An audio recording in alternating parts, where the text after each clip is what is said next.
नाम है हरिया, मैं काम करता हूँ बहुत बढ़िया, खाता हूँ खाना और रोज गाता हूँ गाना।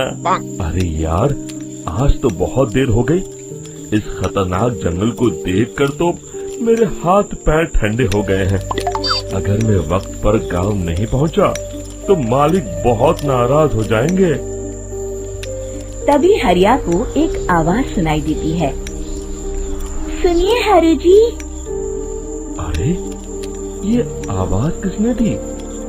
तभी हरिया को सामने कुछ दूर एक औरत खड़ी दिखाई देती है।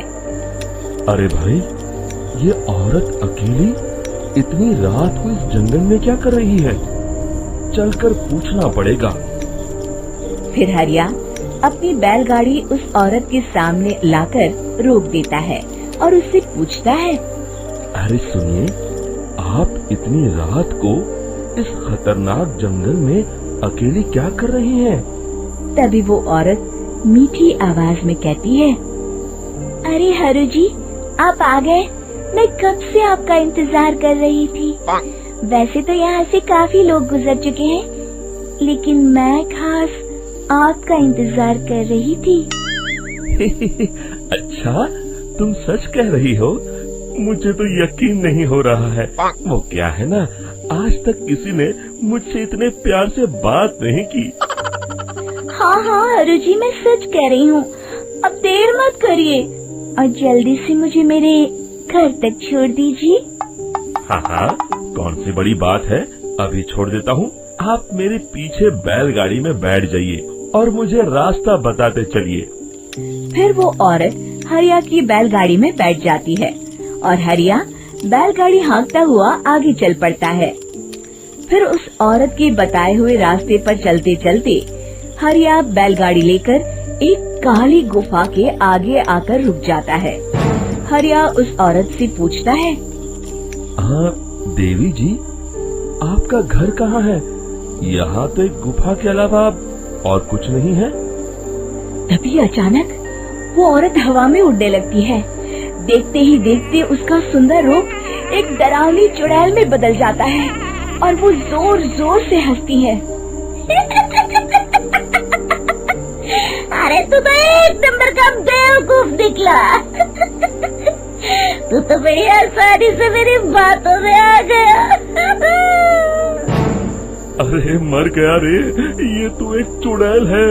हे भगवान बचा ले, ये तो बड़ी डरावनी दिखाई दे रही है। और फिर अगले ही पल हरिया की बैलगाड़ी में रखा सारा सामान हवा में उड़ता हुआ उस काली गुफा के अंदर चला जाता है और वो चुड़ैल भी उस गुफा के अंदर जाकर कहीं गायब हो जाती है। हरिया ये नजारा देख बुरी तरह घबरा और परेशान हो जाता है। अरे, ये चुड़ैल तो मेरा सारा सामान लेकर गुफा में गायब हो गई। अब क्या होगा? अगर मैं गांव खाली हाथ गया तो मालिक मेरी अच्छी खबर लेंगे। मेरी इस बात का कोई यकीन भी नहीं करेगा। फिर आखिर वही हुआ। हरिया के मालिक चंपक सेठ को हरिया की किसी भी बात पर रत्ती भर भी यकीन नहीं हुआ। चंपक सेठ को लगा हरिया झूठ बोल रहा है और उसने ही लालच में आकर सारा सामान हड़प कर लिया है। फिर हरिया को बेईमान समझकर चंपक सेठ उसे काम से निकाल देता है। अगले दिन अपनी दुकान में परेशान बैठा चंपक सेठ गुस्से में बड़बड़ाता है। अरे, दुकान में तो सामान बिल्कुल भी नहीं है। अब मुझे ही शहर जाकर सामान लाना होगा। फिर वो अपनी बैलगाड़ी लेकर शहर चला जाता है। शहर से सामान लेकर जब चंपक सेठ वापस गांव लौट रहा होता है, तभी उसे एक आवाज सुनाई देती है। चंपक जी, ओ चंपक जी। अरे, ये तो कोई मेरा नाम लेकर मुझे पुकार रहा है। फिर उस रास्ते में वही औरत खड़ी दिखाई देती है। फिर क्या था, हरिया की तरह चंपक सेठ भी उस औरत के पास अपनी बैलगाड़ी लेकर जाता है और वो भी उसकी चिकनी चुपड़ी बातों के मोह जाल में फंस जाता है। फिर चुड़ैल उसे भी अपनी गुफा तक ले जाती है और उसका सारा सामान लेकर गुफा में गायब हो जाती है। बेचारा चंपक सेठ लाचार होकर खाली हाथ गांव लौट आता है। फिर ये उस जंगल में रोज की बात हो जाती है। जो कोई भी शहर से कुछ लेकर गांव की तरफ लौटता, वो चुड़ैल उसे बेवकूफ बनाकर उसका सारा सामान लेकर गुफा में गायब हो जाती। एक दिन हरिया एक लकड़हारे को उसी जंगल की तरफ जाते हुए देखता है। फिर हरिया उसे रोकते हुए कहता है, अरे भाई, क्यों अपनी मौत को दावत दे रहे हो? मेरी बात मानो, आगे जंगल में मत जाओ, वहाँ एक बड़ी भयानक चुड़ैल रहती है। लकड़हारा हरिया की बातों को नजरअंदाज करते हुए कहता है, अरे भाई, मुझे पहले ही बहुत देर हो चुकी है, मुझे जाने दो भाई।